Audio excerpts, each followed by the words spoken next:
Right? When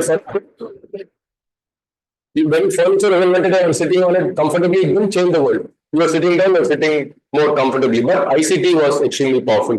The reason I want to say that is we are fortunate or unfortunate to be living in the midst of the next big ICT, and that's called the digital technology. So we must historically, if you look at ICT, and we understand that every ICT is completely changed the world that existed at that point in time. No wonder digital technology is doing the same. Nothing surprising. It would do it. There's nothing surprising about it. And we need to also, therefore, when ICT changes everything in the world, including education. You can imagine that print technology made the modern school system possible because you can print textbook. Without textbook, you can't imagine a school. So without print technology, schools wouldn't have existed.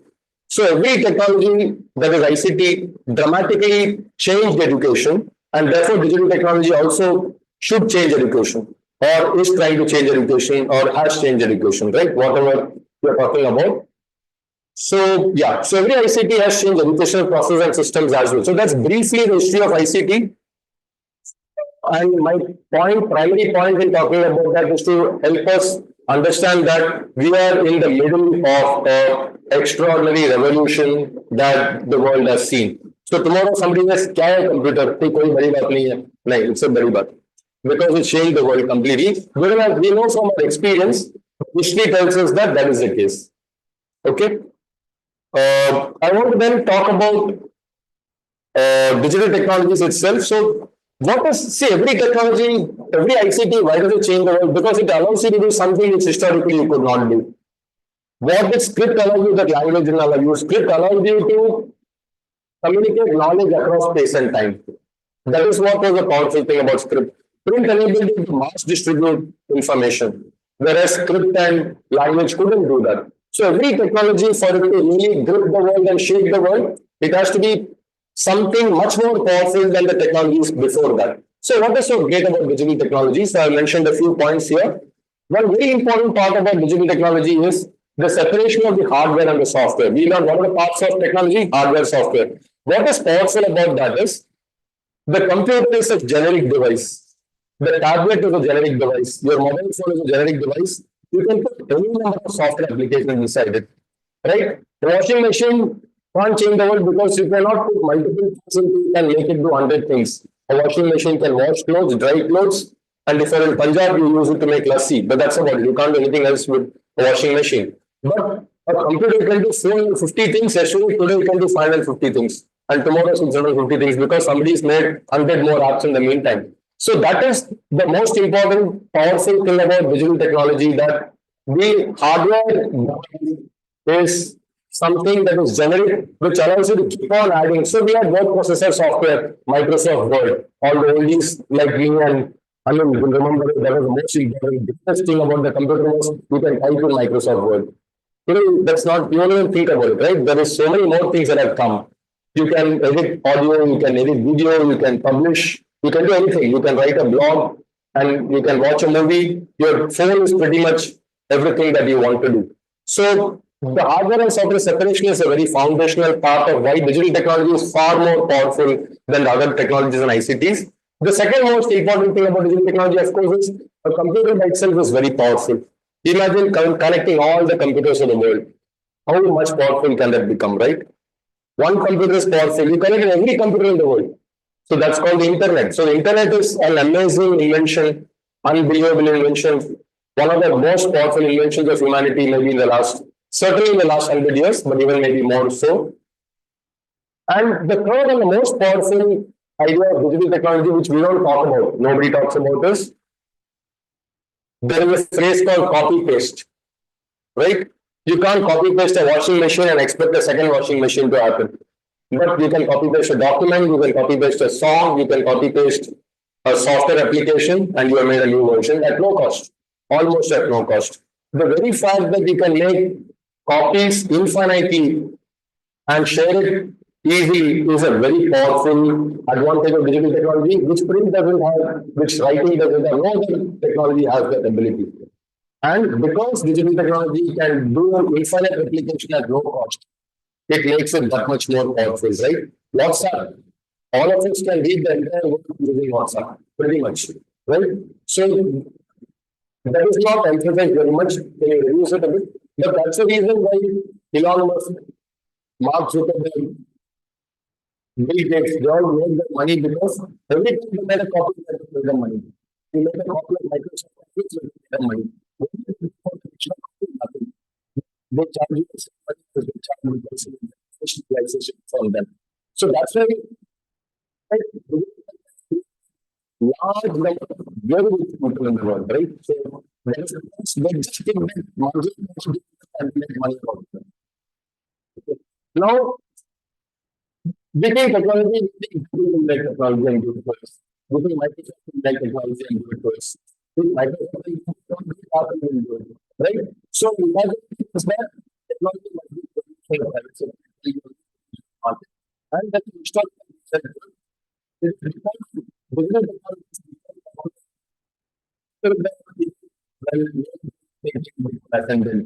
so perhaps capitalism became the default system, everybody thought marketing and people with governments function. So the people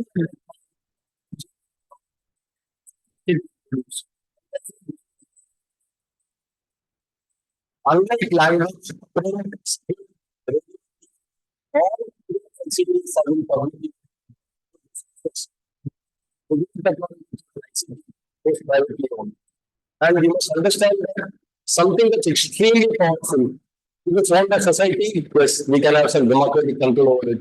But if it's competition, which is interest in profit making, we can be sure that it's not necessarily the best way they deploy the technology. They deploy it for making profit, but it can be gained for society also. This is what we are seeing around us, and that's what I will talk about today.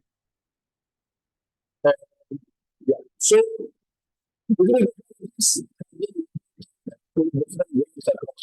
so we started with Microsoft Office, basically using it as an office productivity suite. Then the various its progress across history. Initially, the computer was emotional powerful, then the net became very powerful, then the web became very powerful, then the web 1.0, 2.0. So, the web itself has been moving and progressing. And today, we can say technology is that of data, have you heard that phrase? Big data. So, today, we can use technology which is big data. Different ways of saying the same thing, platform capitalism. Now, what is platform capitalism? Capitalism is when we have platforms taking charge of social and economic activities in society. Today, you want to find some information. 40 years back, you go to a library and you try to check a book or you like to buy a book and get the information. Today, you just go to your phone and you just voice speak Google search and say, tell me who is the most handsome man in this. And it will tell you something. I don't know what it will tell, I have not tried it, but today, you go to a library, you go to buy a book, all right? So, this is the platform. Google search is a platform. It provides information search, right? So, initially, which is now Alphabet, was a sensible platform. Google is the original platform.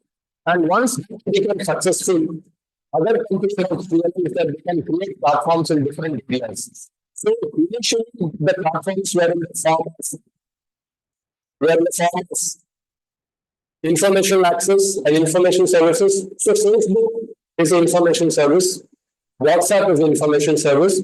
So initially platforms were formed in the area of information sharing and information exchange and information retrieval and search.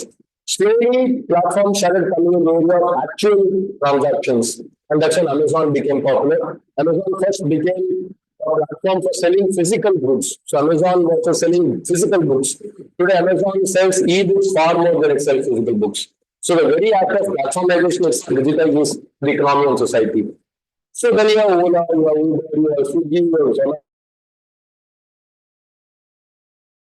It's coming more and more society and the economy. What implication of that is something you need to understand. So they're expanding across sectors. They're also converging. So two, three platforms will come together. A platform that is a payment platform suddenly try to become a lending platform. People started trying to services. So platforms are all the time watching what is the economy, what is the society we can take up and offer it to everybody. Okay? I use a phrase, and it's not my phrase, it's commonly used. We are now in a platform society. Our society is called platform society. Our economy is called platform economy. That is a digital society, digital economy. Now we use the phrase platform society, platform economy. That shows the extent of influence of platforms on our lives today. Everything that we do is platform based, right? You want to watch a movie, you go to Netflix, right? You want to buy a book, you go to Amazon. You want to buy a computer, you want to buy anything, you go to Amazon. You want to buy some fashion stuff, you will go to Myntra or some platform like that.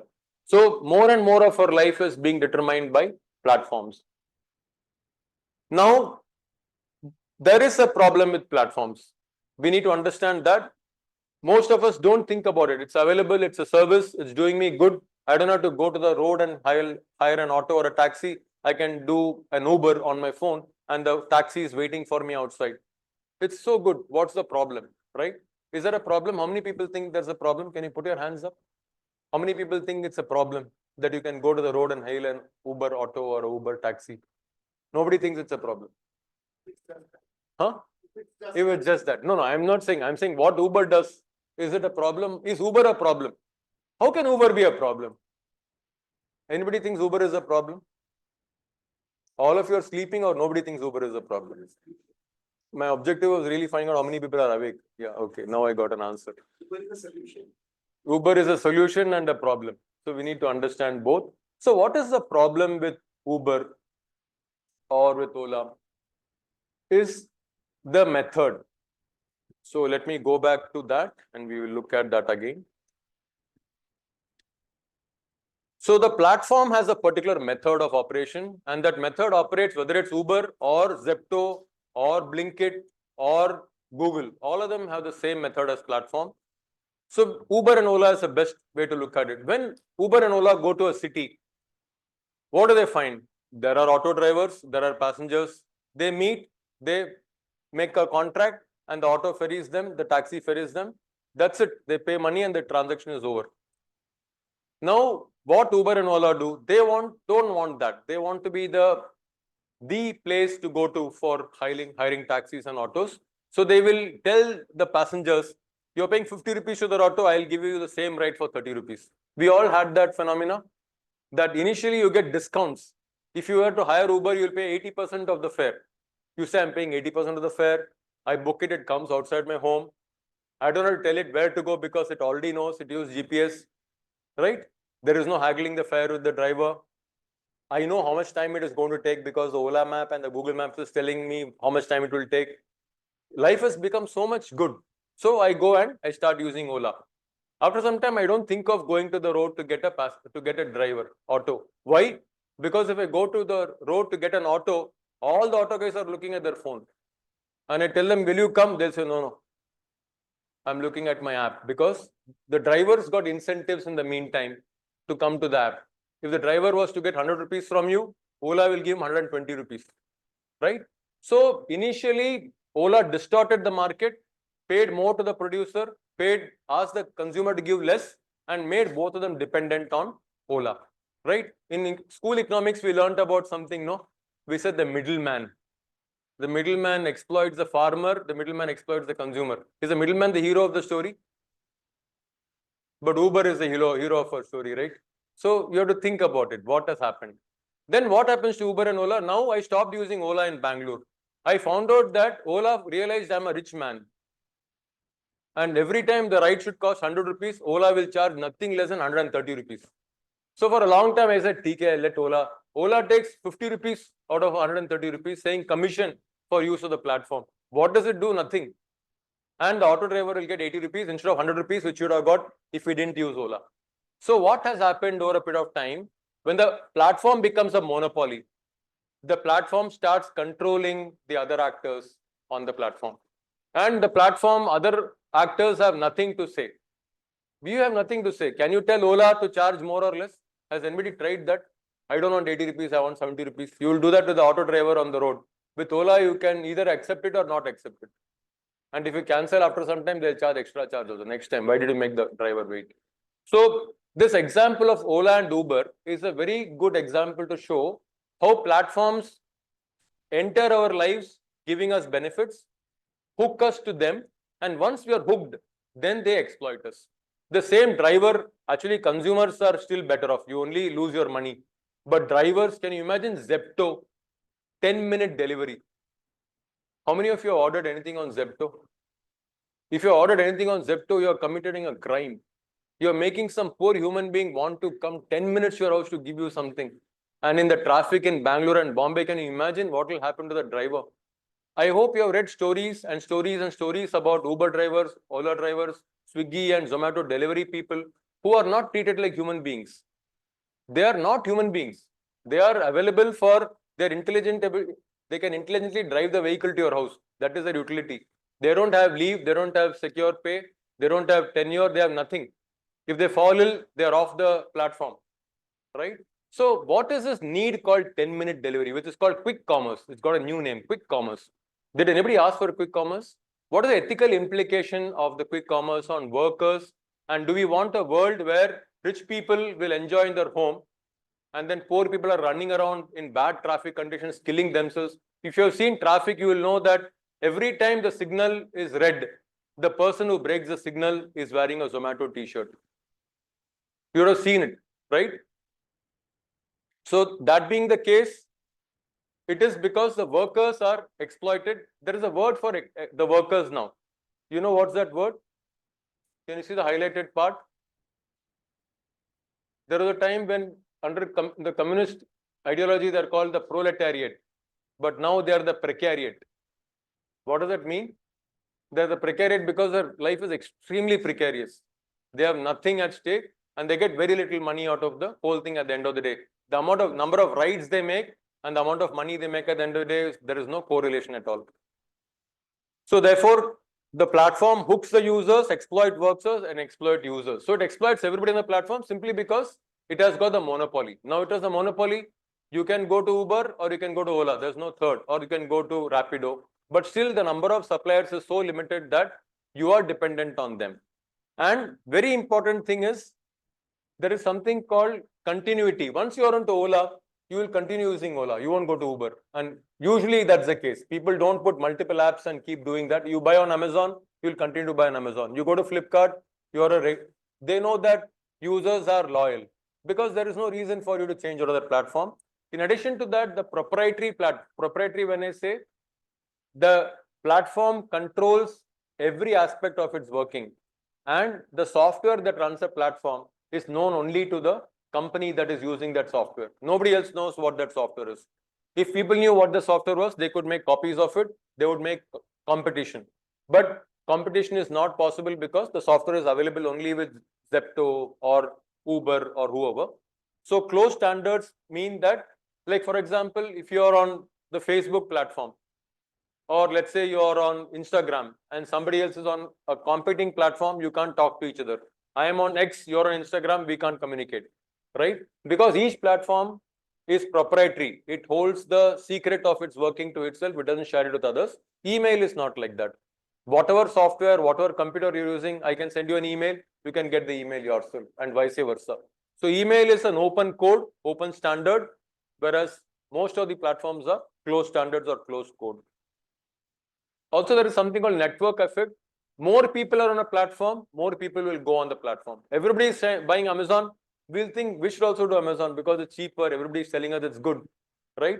And likewise, if everybody is on Instagram, why will I be not on Instagram? Because I want to talk to people. Naturally, I will also be on Instagram. So when a platform becomes bigger, more people come on to it. It's an incentive for even more people to come on to it. Then it becomes difficult to resist it. If you don't have WhatsApp on your phone, either you're a genius or you're stupid. Because if you're a normal person, you can't not have WhatsApp. You agree with me?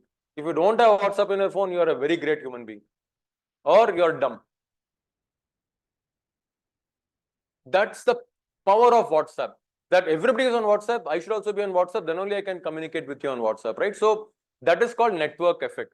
Network effect is the bigger the network, more it attracts people. And lastly, stickiness. Stickiness is simply that you're used to something, you continue to using it. You don't want to come out of it. Like Microsoft Word, if you use Microsoft Word, you will swear by it. And I'll say use LibreOffice, not user friendly. It doesn't look good, right? That's human tendency. And of course, the new thing is Uber, Ola, for them, more than the money you give them, more valuable than the money you give them is the data you give them. You give them data about yourself. Where do you stay? Where your friends are? Where do you go? How much time your journey takes? How much money you are prepared to pay them? All that information about you is known to them. Swiggy and Zomato know what you eat, when you eat, what you like, what your friends like, right? It knows everything about you connected to food. Imagine if Swiggy and Ola share their data. Imagine if Swiggy and Zomato and Google share their data. Why do you need to imagine they are sharing the data, right? So they already know everything about you. And what does it do when everything about you is known to companies, right? So that is what somebody called Zuboff, Susanna Zuboff, wrote a book called Surveillance Capitalism. So she says this modern day economy is to be called surveillance capitalism because surveillance is the engine that drives the economy. Money is made by companies because they do surveillance, they collect data. Google makes money, Google gives you free Gmail, free Google Drive, free Google Translate, Google Map, everything it's free. Where is it making? It's the richest company. How is it making money? It's making money by selling your data. Because Google's money comes from advertisements. Advertisers go to Google because it tells them everything about you. It will tell that Bharat likes to smoke cigarettes of a very expensive company. And you can sell him cigarette ads, you can show him cigarette ads. I hope you don't mind. It may be true also. If I ask Google, Google will know. I don't know. Since I'm not Google, I cannot. Google will know. I don't know. So I'm just guessing. So it knows everything. What he will do, who are his friends, what does his friends like, right? So Google knows everything about you. Facebook knows everything about you. And they make money out of that process. Is it a problem? My life is an open book. Why should it be a problem? Is it a problem? How many people think it's a problem? Now more people are putting up their hands. They want to alert me that they are awake. That's good. Okay. So it's a very serious problem. It's a network effect. Network effect. So why is it a serious problem? Because privacy is not simply an individual right. Privacy is the essence of democracy. If everything about everybody is known to everybody, democracy cannot work. It is essential that human beings are able to keep secrets which they don't want to share with others. The right to hold secrets is a very precious right of individual dignity. And if Google knows everything about you and Google is willing to use it for making money, and Google will also give it to the state. You know that Disha Ravi was arrested in Bangalore by Delhi police suddenly one day because in some Google document she had written some toolkit. And she was arrested because Google Drive. All of you use Google Drive. Some police may come and arrest you. Be very prepared for that, right?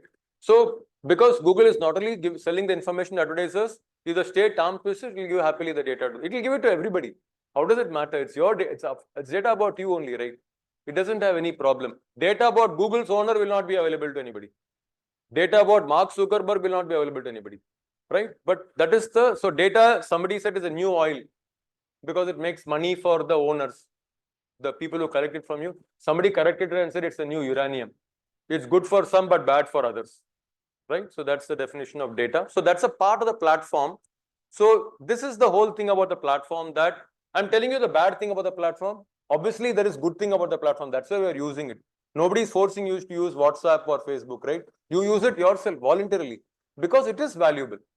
But although it's extremely valuable for you, it is also taking away something from you, which is more valuable than what you are giving. Naturally, that is why Google and Facebook are doing what they are doing.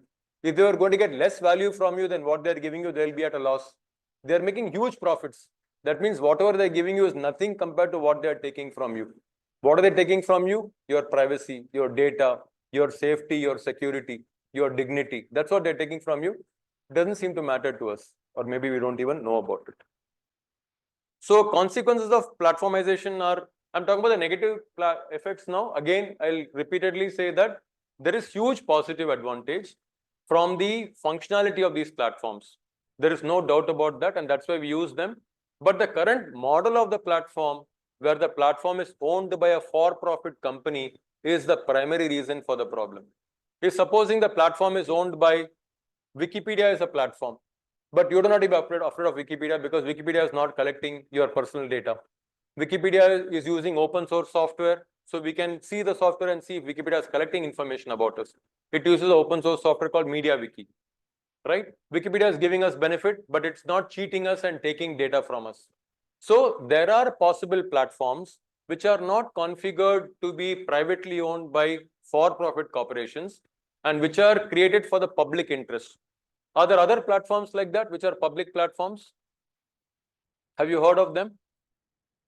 There are, but we have not even heard of them. So public platforms, the idea of cooperative platforms has become more and more popular now. So cooperatives, we are all familiar with milk cooperatives and cotton cooperatives and sugar cooperatives. Maharashtra sugar cooperatives are very famous. Imagine if sugar cooperatives came together and created a sugar selling platform or a sugar cane selling platform or input platform for sugar cane.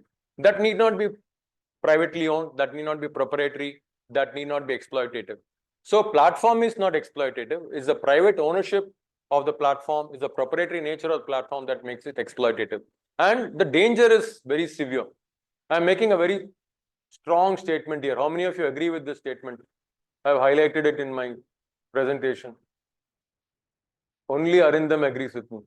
Other people are very tired. Democracy is collapsed in the world. Do you agree? Nobody agrees. Donald Trump won the election. Everybody knows he's a convicted felon. I'm not talking about our country because it's safe to talk about other countries. So, America, Turkey, Philippines, Brazil, every country democracy is dying or dead. And digital technology and platforms have a primary role to play in that because digital technology platforms, the way they are configured, the owners of these technology platforms benefit if hate is spread on that. So we did a research some time back and we found out that Facebook encourages trolling of women on the platform. Why? Because more trolling, more traffic, more advertising money. So their financial logic is straight away built into negativity on the platform. Facebook, if they were to make money, if you have to tell good things, they will encourage you to do good things. They are not wanting you to do bad things. They only want to make money. But they make money when we do bad things. It is our problem only. But Facebook makes money and society becomes terrible. So technology platforms are a very big reason for distortion of election process across the entire world. So in Brazil, a candidate told Bolsonaro's opponent, Bolsonaro is the Trump equivalent in Brazil. His opponent, who was from the Workers' Party, told, if you shut down WhatsApp for 4 days, I will win the election. He said this in an interview. If you shut down WhatsApp for 4 days, I will win the election, because Bolsonaro was spreading all kinds of fake videos, wrong videos, hate videos on WhatsApp. Something not very unfamiliar for us, right? We see that all the time, right? So, but of course, WhatsApp was not shut down and he lost the election. That was before Lula again came in. So platforms have created mess for political systems across the world. Democracy is suffering because democracy is based on intelligent discourse. It's based on considered thinking. It's based on critical thinking. Platforms encourage anything but that. They encourage quick response, anger, and that kind of a thinking. Economic is even worse than political. Even collapse of democracy may be okay. But the biggest crisis all of you are going to face, as old people, we don't face it so much, is unemployment. Because platforms are the whole platform economy, you will find that unemployment is on the rise everywhere across the world, including India. There are no jobs. The only jobs you will get is Blinkit delivery person, which you don't want to take. There are no jobs in higher education. There are no jobs in the government. There are no jobs in manufacturing. Right? So that's a very serious crisis. Technology is eating up jobs. AI is eating up jobs. Platforms are eating up jobs. So Amazon, when Amazon comes into economy, so many retail shops have to close down. Retail shops brought hundreds of employment, hundreds of people. When Uber launches driverless cars, you can imagine what will happen to the driver population in this country.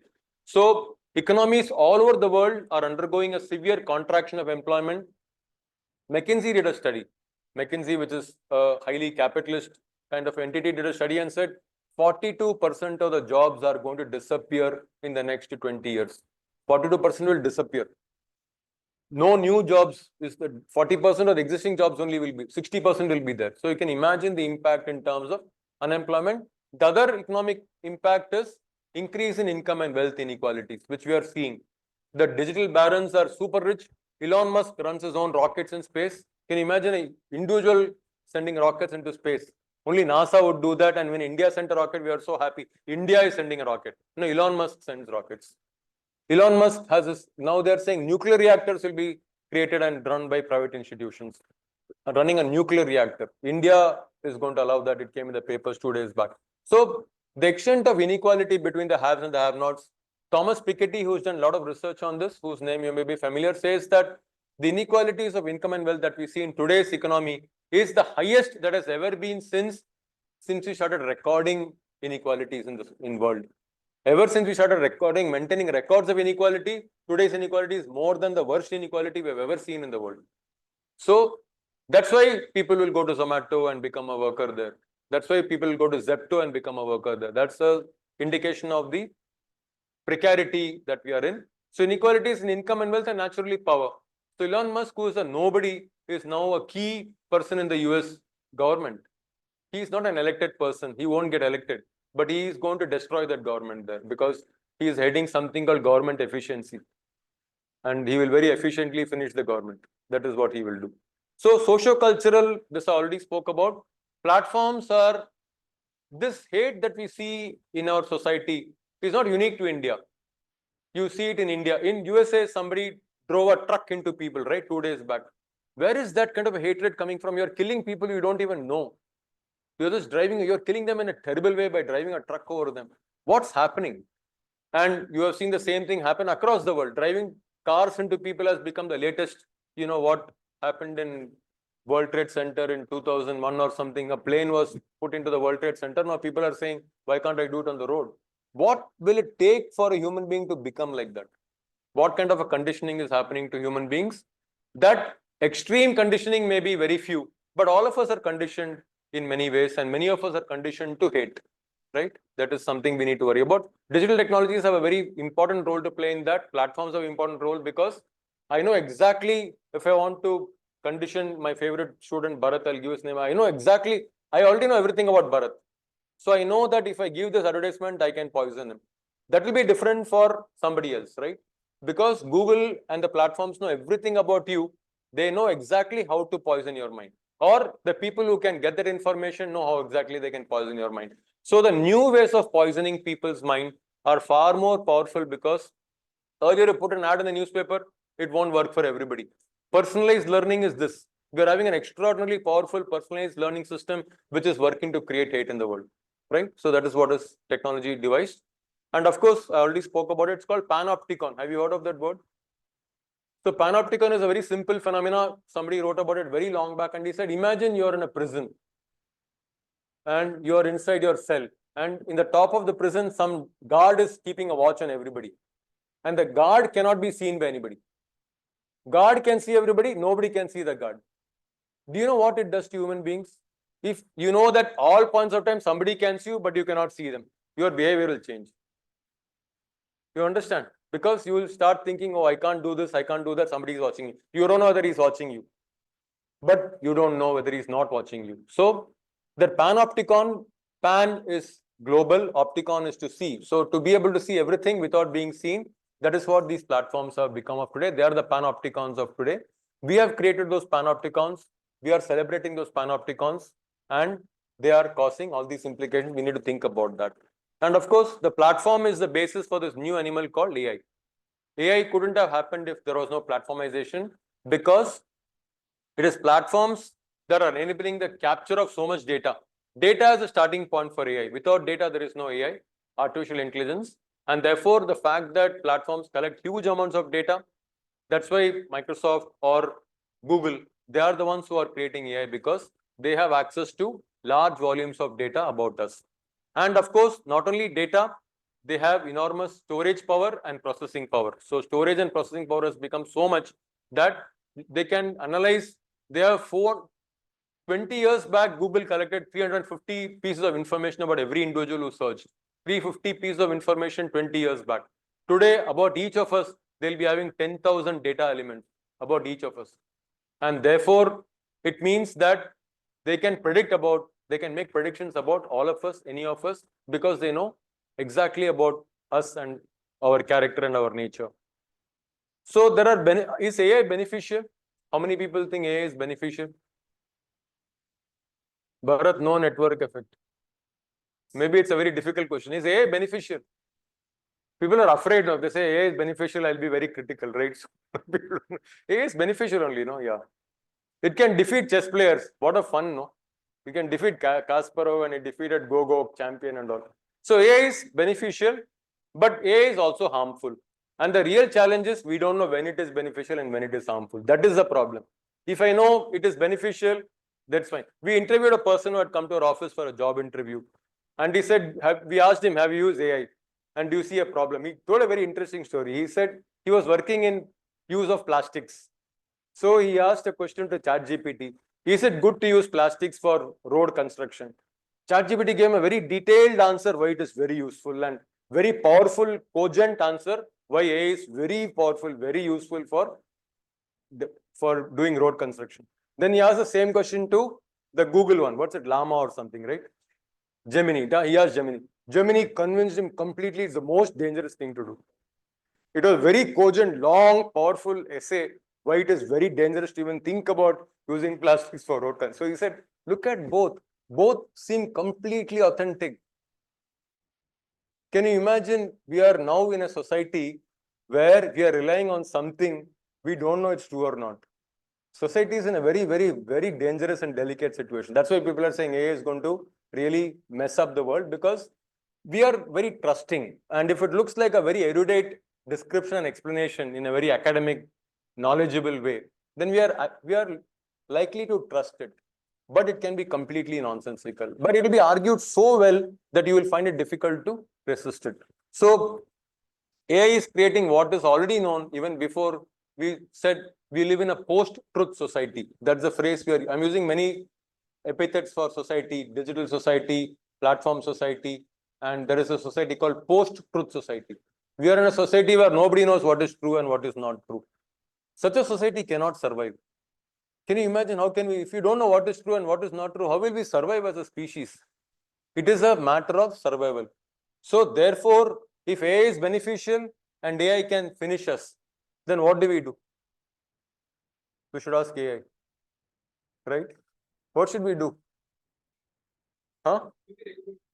Regulate. Yeah. So I think, so therefore, we should do something. That's the point, that we should do something. And of course, this is a very important thing I want all of you to understand. AI has no eye. There is no intelligence in AI. AI is nothing but processing large amounts of data of the past to make intelligent, I can't say, to make smart predictions about the future. But there is no intelligence in it. Intelligence is not being able to remember more. It is much more than that. And AI has no actual intelligence. And why AI is called AI, we should think. Why are they calling it artificial intelligence? They could have simply called it memory reproduction system. They could have called it that. But why is it called artificial intelligence is a question that should bother our minds. 6:53, so I should quickly close. Education also, I'm not going to talk much about it because we are close to 7. But these are some of the serious challenges. Platformization is going to occupy everything in society. Naturally, it won't leave education out. We are already seeing platformization of education. What Uber and Ola did to platform, to taxis and autos, Byju's wants to do the same thing to teachers and students. Right? So I want to tell you this very scary story that happened 2 years back. There is I used to go to this B.Ed college and teach the students there. And one student was very interested in technology and education. And then I called her one day and said, we are doing a workshop tomorrow. It's a Saturday. It's a holiday. Why don't you come and support us in the workshop? She said, no, I teach with Byju's and, so I'll be busy. I said, okay, are you going to be busy at 11 o'clock or 1 o'clock or 3 o'clock? You can come in the second half. And she said, I don't know. Byju's will give me a job anytime. So I realized she is the same as Uber driver. The Uber driver is sitting on the road waiting for a ride offer. He doesn't know when it will come. He doesn't know where he has to go. He doesn't know how much money he'll make out of it. He has to listen to Uber. If he doesn't accept the offer, they have strict rules that 3 times you refuse the offer, you are gone. They'll remove you from the platform. This very knowledgeable student of mine was waiting for a Beju's ticket that she should take a tuition for somebody she has never met in her life. For a fee she doesn't know. For a topic she has no idea of. So platformization of education I saw 2 years back, where the student teacher was in the same position as a Ola driver. So we are making progress. Always platformization progresses in a positive way or negative way. So more and more of you will be probably doing more Byju's. Byju's is dead, but platformization is not dead. Please understand the difference. Byju's may fail, another will come in its place, because platformization is an idea, it's a phenomena, it's a process which is gripping every part of society. The next platform will come, they'll be less stupid than Byju's. Byju's did lots of mistakes and closed down. They will be more smart. So what will platforms do? First part, control the teachers. They will just like Uber controls drivers, Zomato controls delivery boys. The education platform will control teachers, because the teacher cannot decide what to teach, how to teach. The platform will say how to teach also, because this is the best way to teach. Personalized learning, this is how it has to be done. The system knows for every student what is the right way of teaching. So content, pedagogy are decisions that the teacher is not going to make. And data of the students and teachers will be collected. Algorithms will be black box. Unethical practices. So very thing, I wrote an article about Byju's a couple of years back. One of the most tragic things was poor people who don't know anything about education, forget technology education. The Byju's salesperson will go to them and say, your child, she is good in maths. But if you want her to become successful, take this package. If you take this package, you will succeed. And Byju's already knows that parent can only spend 5,000. They will give something for 5,000. If they know the parent can spend 10,000, they'll give something for 10,000. It's like how Ola and Uber started charging me 30% more, because they know how much I can pay. So already the information asymmetry is such that the platform knows everything about your spending behavior, your savings behavior, income patterns, your spending patterns. So Byju's can come to the poor parent and make them give up the money they have, maybe even take a loan which Byju's itself will give, and give them some product which they believe will change the life of their children. We know that won't happen. So this was happening so many times that so many people went to consumer court against Byju's. There are several cases against them. And of course, debt traps for parents. This all already happened. And of course, children are very vulnerable when data is collected, because children, when you start collecting from a young age, you will have maximum data about them. And children are not adults, so they can be manipulated much easier.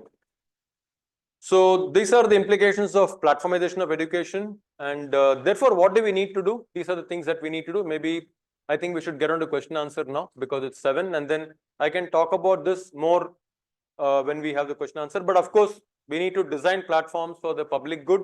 And we need to look at technologies that all can own. So if somebody asks me a single line answer, how do we resist this phenomena? Regulation of the private is a very important thing. But supporting in practicing and endorsing and promoting technologies that we all own is the answer to it. We have to own the technology. If a private company is owning the technology, then we should stop using it. I'm saying that very strongly, because we are not in a situation today where we can implement that. But the society where the ICT belongs to society, where it's used by society for its own good, that society will survive and thrive. The society where ICT is used by for-profit corporations for their profit, and that's what all of us use for our own communication and information processing purposes, that society will go the way we are going. With that, I'll stop and question answers.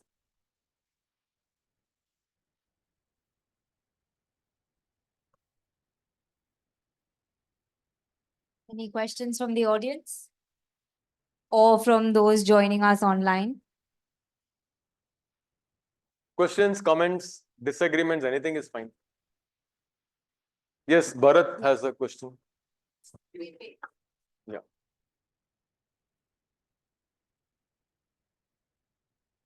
Sir, you took quite a detail about the problems of it. I would like to ask the question about the solution of it. One of the solution that you mentioned is that the platform should be owned by the public, not by the private organization. So I'm just understanding that when you say that platform should be owned by public, it is government or the public in general, so cooperatives, What because does you public mentioned, mean? what is public? A. B, in the current scenario, we do not, so the solution that you just offered, or solution that we are able to see right now, looks like it's on the other pole of the earth, right? Is there any In between. immediate in between or simpler solution at hand that we as the students, when we go out in market, we can convince our employee or employer that, you can be ethical. So this is a safe space where you can be ethical, you can be profitable and efficient, all three at the same time. So what's that sweet spot? Yeah, good question. If there are a few more, then we can take all at the same time. Guru, really fascinated by some of these terminologies and conceptions which came as very new to me, and I think I had learned many new things, and thank you for this lecture. I wanted to know further on, in the what is needed part, you're talking about regulation and then China policy. So if you could throw some more light on it, will be wonderful. Yeah. So maybe there's online also. You want chat box पे है? Can you guys hear me? Bharat online had a question. If you could just unmute and ask. Yeah. Am I audible? Yeah. Thank you, Kasinathan sir. I followed your work since EPW article, and I wrote my research proposal based on your article. And now I'm working on platforms partnering with higher education institutions. And in the literature review, I came across this new framework for analyzing these partnerships. It's called rentiership in platformization. How platforms try to establish a relationship with universities, which resemble a lot like a rentier relationship, where you see a lot of subscription fees emerging. So a lot of it is based on how it will transpire over time and network effects and everything. So how do this rentier relationship emerges through contractual agreements between institutions and all of that. So mainly looking at data sharing, data control and data processing rights, how are they shared between the institutions? So there's a lot of this literature in studying this platformization process. How valid do you think that is to study it in Indian context in the emerging partnerships? Like how valid do you think is this concern about a rentier relationship emerging in this? Yeah. So maybe I'll just take these three questions. So I think Bharat's question is very important. So when we say public, we should not necessarily interpret only the extreme thing that every person in this country owns it, because that's like we all own our country. So that's a very kind of a broad thing. And we're talking about a particular operation, let's say for running autos. We can't imagine every human being in India will own it. So we must have other models. So there are a lot of work has happened in this. So Arindam said many of the ideas are new, but there is a lot of work already happening. Unfortunately, we are not sharing those ideas widely. It's simply because Google and Microsoft have money to put advertisements out. Whereas the people who are doing this kind of work, they don't have money. They don't make money by definition of making their products, services available to everybody. So worker cooperatives have become a very powerful idea. I mentioned in the class about sugar cooperatives. For example, in Bangalore, I stopped using Ola. I use Nammayatri. Nammayatri is a platform which is created by the auto drivers. And they have taken ONDC, which is the Government of India digital platform. They're using the ONDC services. I don't know it very well, but there, whenever I go to Ola and I pay 100 rupees to Ola, they give 80 rupees to the driver and keep 20 rupees. So every ride, they are taking 20-25% of the money, which is a scam, right? And I don't even think about it. Nammayatri, I pay money to the driver gets the money. Every day, the driver pays a platform usage fee to the platform. So it's not based on number of rides, but every day it's like using the platform. And that will be much lesser than what he will lose as far as Ola Uber is concerned. I stopped using Ola. I use only Nammayatri. I don't care if I pay 10 rupees more on Nammayatri. I'm not bothered because I think all my money goes to the driver who's driving the auto. So there are similar ideas. Savari has started as a taxi auto platform in Kochi and Trivandrum. So worker cooperatives is a very popular because finally see the private platform, somebody is funding it to become a rich and a powerful platform. Who is going to fund that when it's a Namayatri? So worker cooperatives and unions can come together and do it. It's not easy, but that's one step forward. And when we say public, it should normally not mean the state or the government, because the government also benefits from capturing our data. The government also can misuse our data. So when we say public, in the new digital world, we must create new public institutions. So like for example, TRAI. TRAI is a Telecom Regulatory Authority of India. It's not a part of the government. It's not a part of the executive, but it's answerable to Parliament. So new kind of public institutions will need to be set up. But for platforms, public platforms is one thing. Another important thing we need to do is we need to create an awareness, and it's not only individuals who are sitting here, but governments need to create awareness and say that Namayatri is not a for-profit platform. It is a worker service platform. Please use Namayatri. If the government were to run an ad campaign, I'm sure 80% of the people who use Ola and Uber will come to Namayatri. And in the case of Namayatri, Ola, Uber, there is no problem because every auto driver is using all the three platforms. It doesn't matter to the driver. He's got Ola, Uber, Namayatri, whatever comes, he goes in that. So Namayatri can become popular and Ola, Uber can go out of business. It's possible. It may not be possible everywhere, but sometimes you should also see, you need regulation which is work at a structural level. But you should also ask yourself, do I need to do Zomato every time? Do I need to do Blinkit? Do I need to do Zepto at all? So that's also an ethical question at individual level. So individual awareness, individual conscientization is an important step, but I personally believe that is not sufficient. That's one part of it. But regulation at a societal level, the government has to pass laws. Now they are doing it. Gig worker right bills have come in Rajasthan, in Karnataka. Multiple states are passing gig worker protection bills, that you can't treat gig workers like, they are not human beings. So security for them, some injury, they need to have some kind of a security, social security protection aspects, right? So laws are to be passed saying quick commerce should be banned. I think quick commerce is very unethical. It should be banned. Why can't the government ban it? So, but the government will not ban it unless people like us make a noise. No laws are passed because government thinks it's a good thing to do. Laws are passed because the government is forced to pass. Whether it's a right to education or right to information, these acts are passed only when there is a public protection, a public awareness. So we need to do that. I hope I've answered Bharat's question. So it's variety of, so it's not so much public. What we mean is not for profit. That's all. It's a more like a collaborative, cooperative coming in. And workers can be one thing, but it could be others, depending on the area that we're wanting to build a platform on.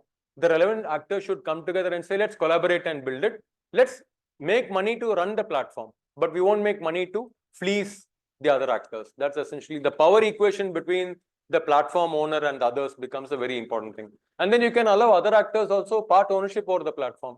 So you can have cooperatives, will have membership fees and all, right? So those are innovative ways of imagining ownership over platforms rather than the capitalist owning the platform. Then China is very fascinating. In 2020, they passed laws which we cannot imagine India will pass. They banned for-profit EdTech. They just banned it. They said if you are in EdTech, you can only be a not-for-profit entity.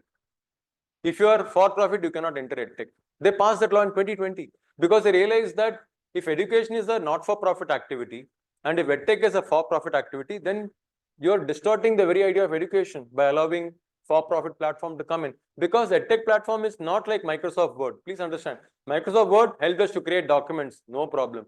But Byju's decides our curriculum, decides our pedagogy, decides our assessment. That's different from Microsoft Word, right?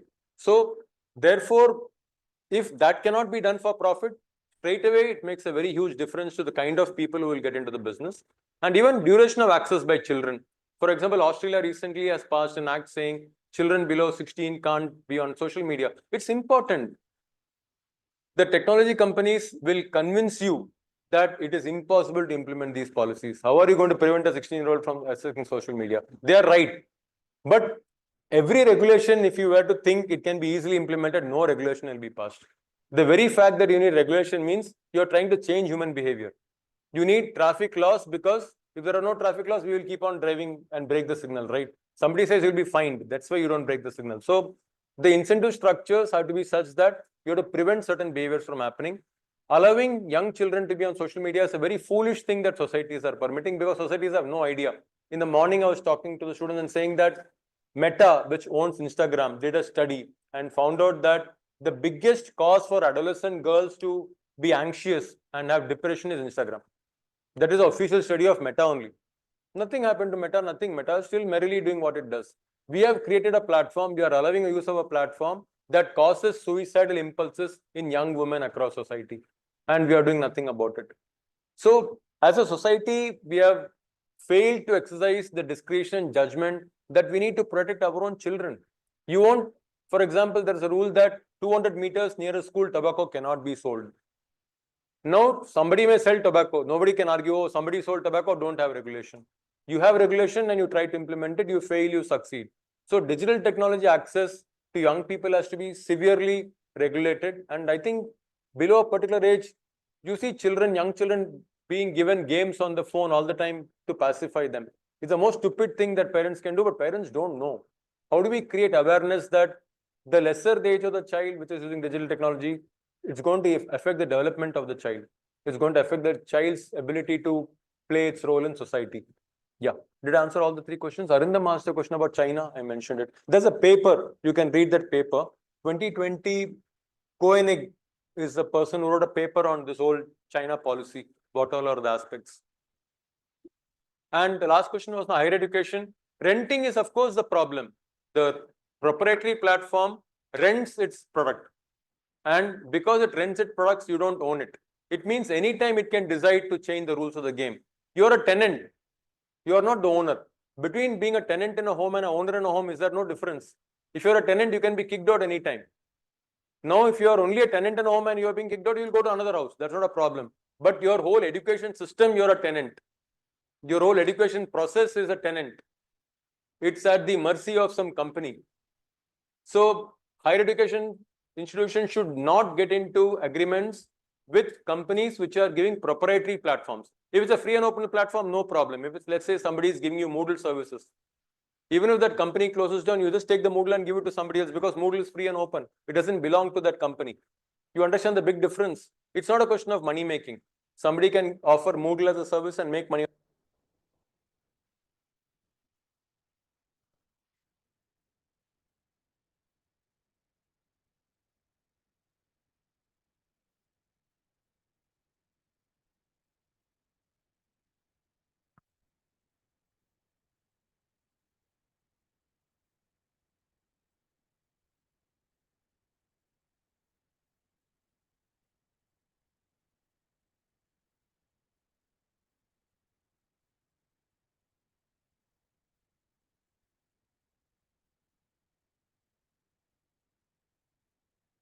Yeah, so I think higher education institutions must get into arrangements only with companies that offer them free and open platforms. There are plenty in all areas. So there is no question that we don't have an alternative. Every platform that you're using or every software that you're using, there are alternatives which we can explore. They may be as good, they may not be as good, but they are certainly available for exploring. That's the answer for the online question. 713.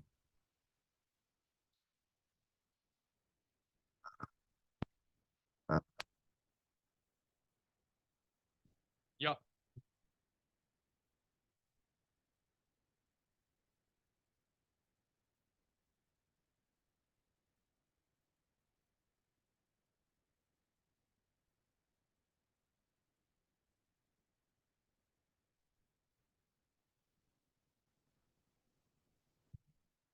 Actually, for things like safety and security, we can't rely on technology alone, because no technology is foolproof.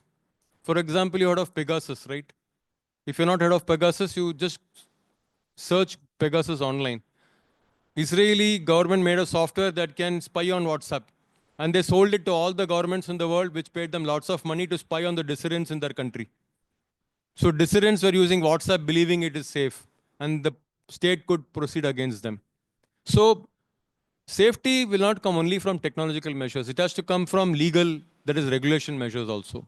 So encryption means they will garble your text in a way that it will not be, it's like codification. You encode the text in a manner that you can't read it.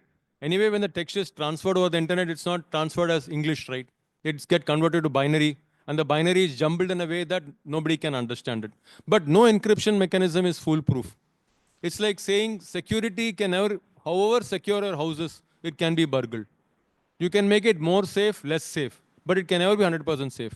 So one is, of course, we must accept that we live in a world where our data can be stolen. But we should create policy measures to make that difficult. Today, our policy environment is such that stealing data is the most easy thing to do. There is no law against it. If WhatsApp and Google collect your data, they have every right to collect your data. We don't even have a law. We don't even have a law in the country which says that Google cannot collect your data if you don't want to. One important thing you guys should know, we have location on the phone, right? And you put location on when you use maps. And when you don't want maps, you put location off. Now you think that if you put location off, Google Maps should not collect your data. Google was fined by you because they found out that after you set location off also, Google collects your location data.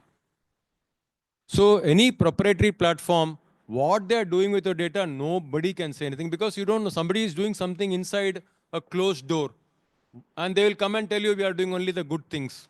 How can you believe them?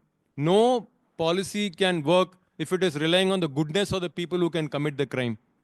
It has to rely on the badness of the person who can commit the crime. That's what the law should do. But that's not how it is. So be very careful about sharing data about yourself and preferably avoid proprietary platforms to the extent possible. But the problem is, I don't use Gmail. But if I send a mail to somebody, invariably they are on Gmail. So I cannot protect my data even if I am not on Gmail. That's unfortunate situation that we are on. We need to correct those.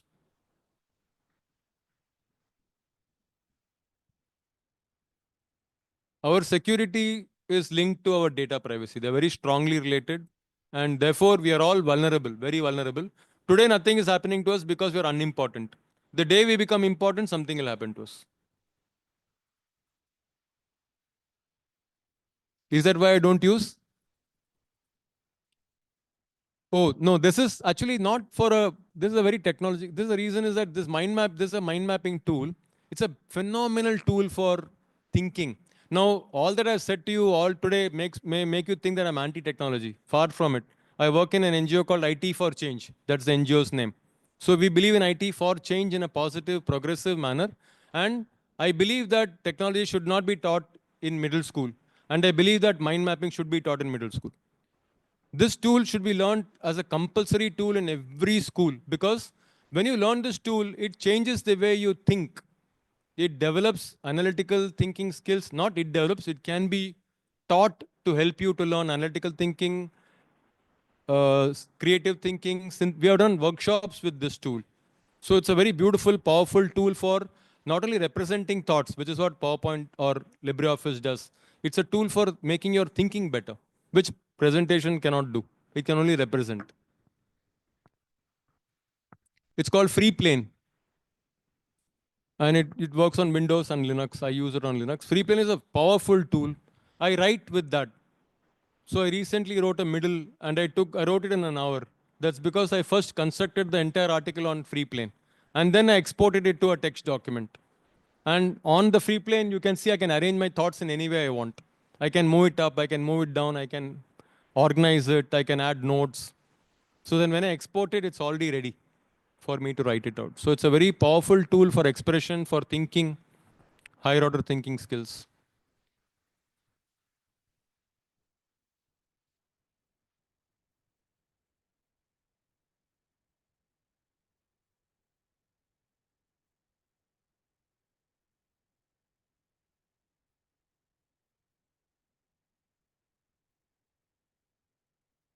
Actually, what we have to understand is technology is not something out of society or education. So the same arguments you will use for education, you will use the same arguments for technology also.